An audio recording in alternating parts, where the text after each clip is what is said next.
Am I live? I am live. Hi. Hi. Ooh, I should send this. Hold on, I'm going to send this to Facebook. I know there's a better way to do it, but what can I say?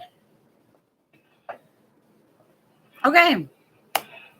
I am in the process of doing my hair right now. Right now, we'll just not do these things.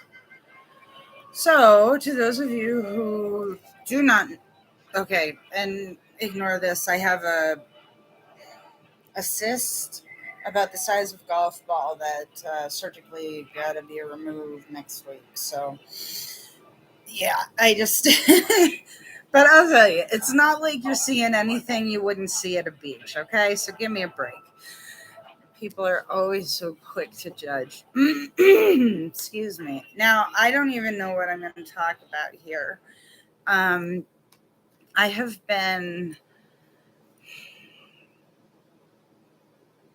trying to understand what it is to be a human being, okay?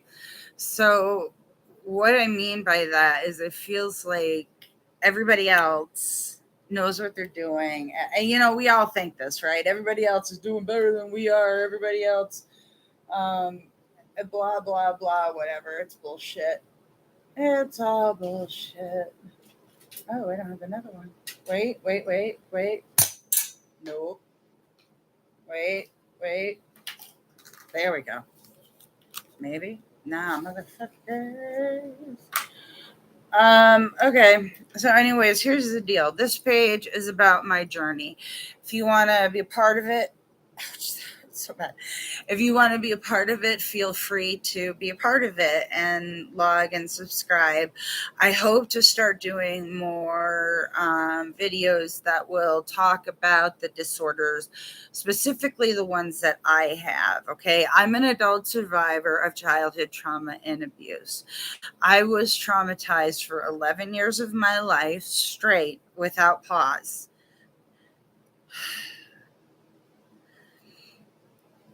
I'm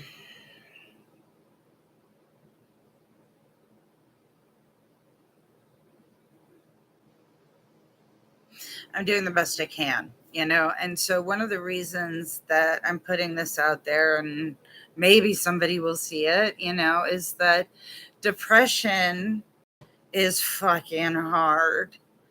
And learning how to become a person again, that's a fucking challenge, let me tell you. Jesus Christ. I have no idea what I did with that then.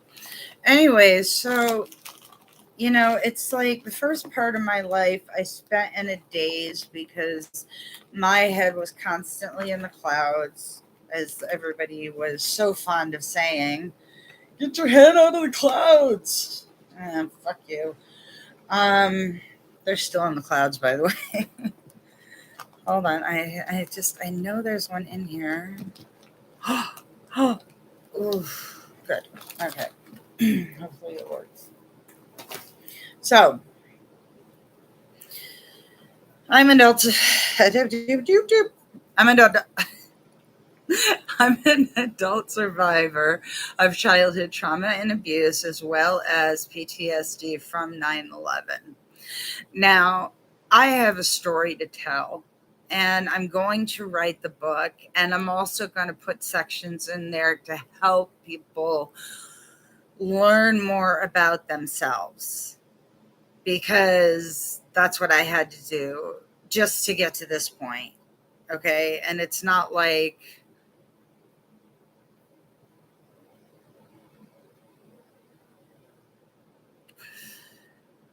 this is the best place to be. However, I'm very fortunate. I didn't kill myself when I wanted to, and I have been fighting ever since. And even, before, the down was just severe.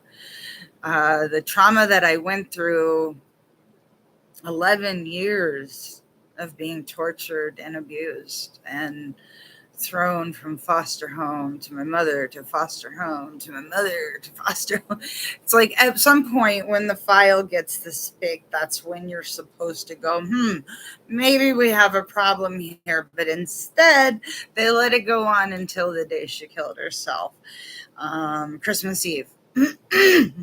Now, Greg Fedchuk, who was a dude that was gonna adopt me, I think he's a pedophile. I think he's also kind of a cult leader. He's got his wife Elaine wrapped around his finger.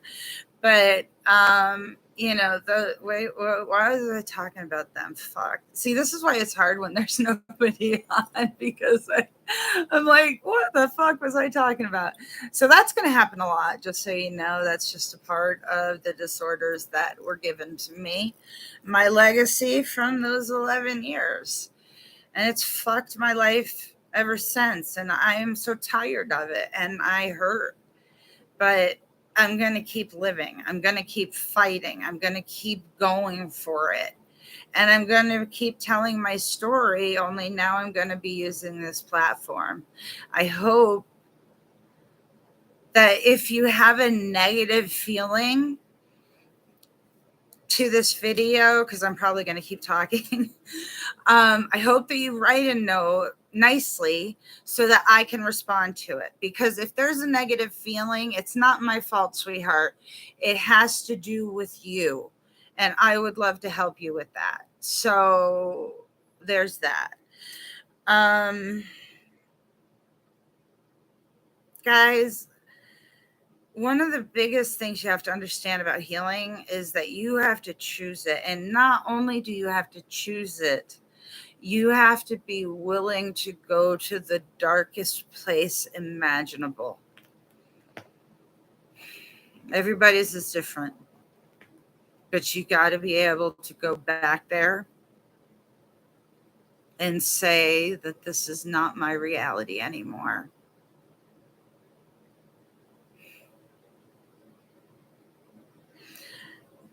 I had been gaslit so much that people could fuck my life up with just a word, Nobody loves you. My sister did that one on me. Nobody loves you, or something like that.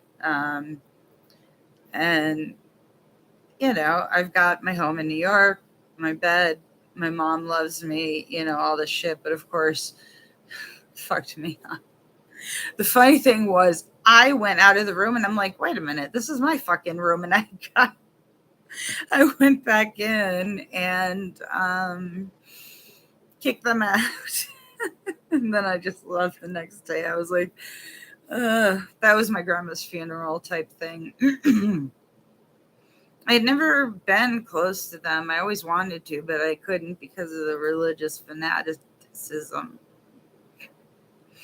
How about I be the high, fucked up survivor who feels like she's like 20 and she's 46?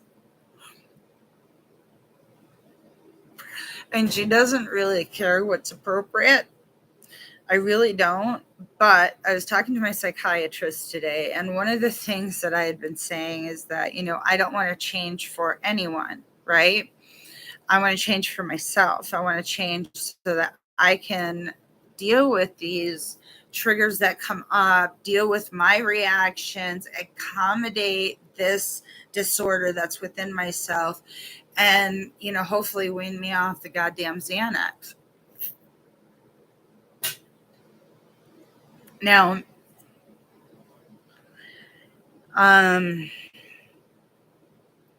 what did he say?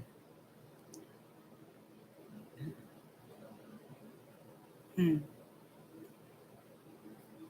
remember. But it was good. I have the best psychiatrists ever, and I have the best psychologists ever, or therapists, or whatever, ever. I'm very lucky. And I feel very strongly for those of you who are suffering and who are not getting the help you need. I was denied disability, so now we have to go through the process of appealing, and then we gotta get a lawyer and stuff. But these stupid cunts think that I can work.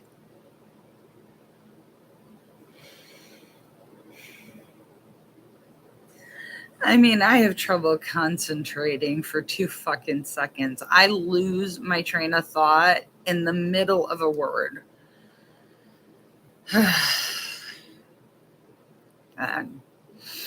So, I was born in Glens Falls, New York, to Eileen Elizabeth Alden. And Eileen was mentally ill, very disturbed woman. And she was also so young. She was just a fucking baby. I mean, I can't, she was like 30 something. She was a fucking baby when she took her life. That's tragic, man.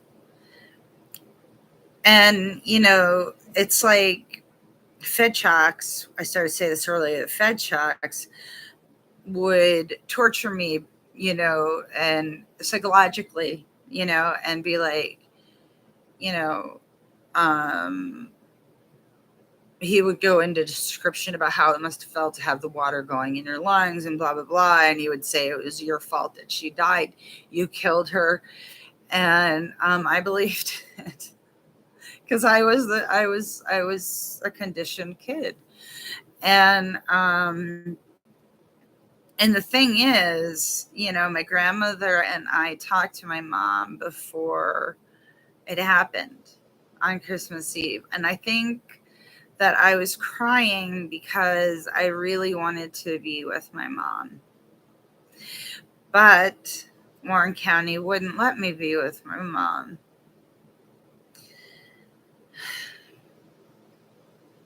I was so devoted to her.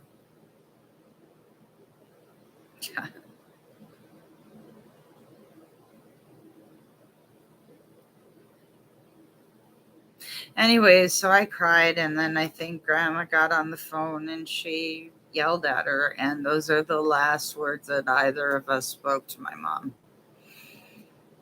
And I have no idea what mine were. But I'm recognizing a change in myself. I'm recognizing a change in my own patterns. So I feel like I am becoming something that I should have been before. And ouch. Hold on one second, please. Uh, Now what was I talking about?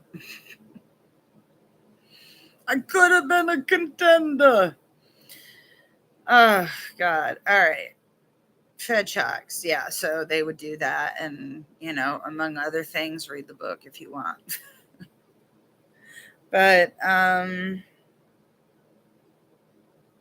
have proof of everything.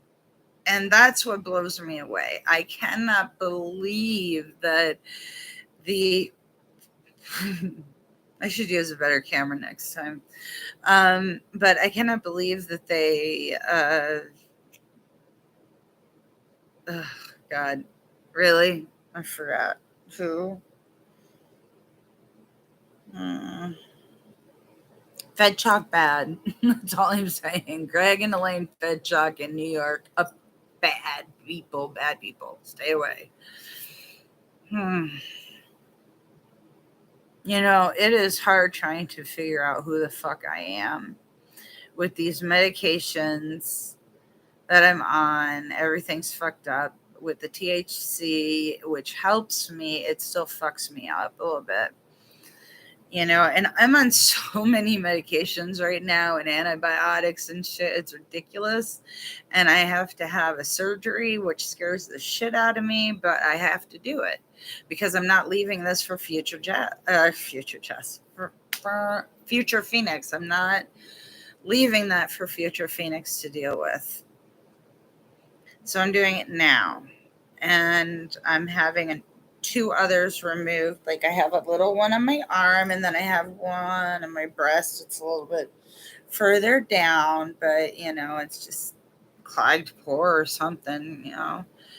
And I also have one on my foot, and I'm afraid to deal with that one right now because it's like connected to a tendon, and I just need to see how I deal with like little therapy of taking out this cyst that's the size of a fucking golf ball.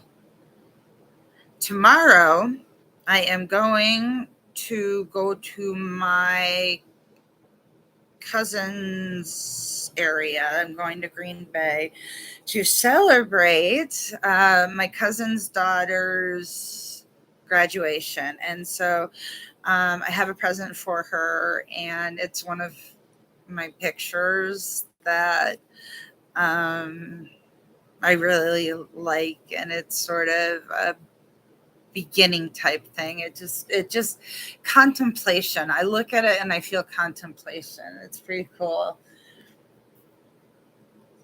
I hope she likes it because I have no money, so let's hope she likes it.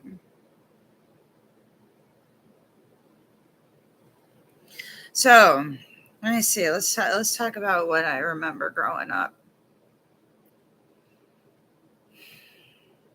A lot of the memories that I have, I think, are disjointed, and so I think it's going to be really helpful. This paperwork that I have to go through that and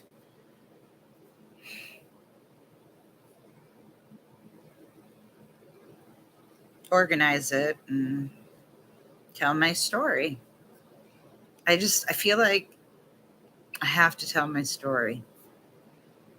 So you will see me again. And if you want to follow, feel free. If you want to chat, feel free. This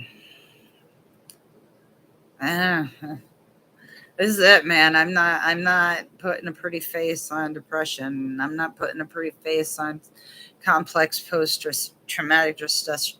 Fuck my duck. Complex post-traumatic stress disorder. PTSD, and of course, major depressive disorder, which thankfully I'm not in the hospital for. You're not alone if you're going through this. If you're suffering, you're not alone. There's a good community that I have on Facebook. I'm hoping we'll all switch to YouTube now, but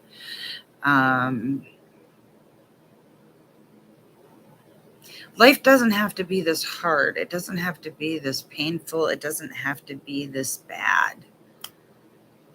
So how do we make it different, right? And you have to be ready to do that. That's the thing. If you keep going, I can't,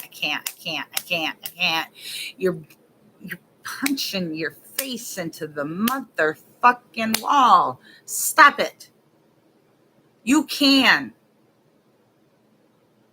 I don't care what stage you're at. You can. Things can change. I'm not saying they're going to be great. You will never be who you were before if you were before something else. This is me. I've always been this.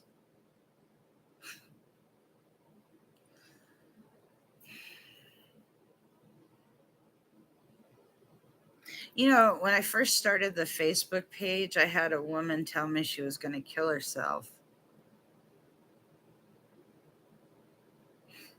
Tried to talk her out of it. Maybe it was a joke. Maybe it wasn't. But, it's like, guys, it's hard. It's painful. And sometimes it is so painful you can't see the other side. But you have to remember that it's a phase and it will pass. Take a goddamn Xanax or something. You're going to be okay. You're going to get through it. I promise you. Come up with coping mechanisms. My book will help teach you that. So will this, I'll be writing on here. But I would really like you to remember that you are valid, that your experience is valid, and that no one should ever be afraid to talk about abuse. I mean, I'm sitting here with a bra instead of like a shirt. Shirt would be nice. But, don't be ashamed. There's nothing to be ashamed about. So there you go, guys. Nice to meet you, Phoenix Page.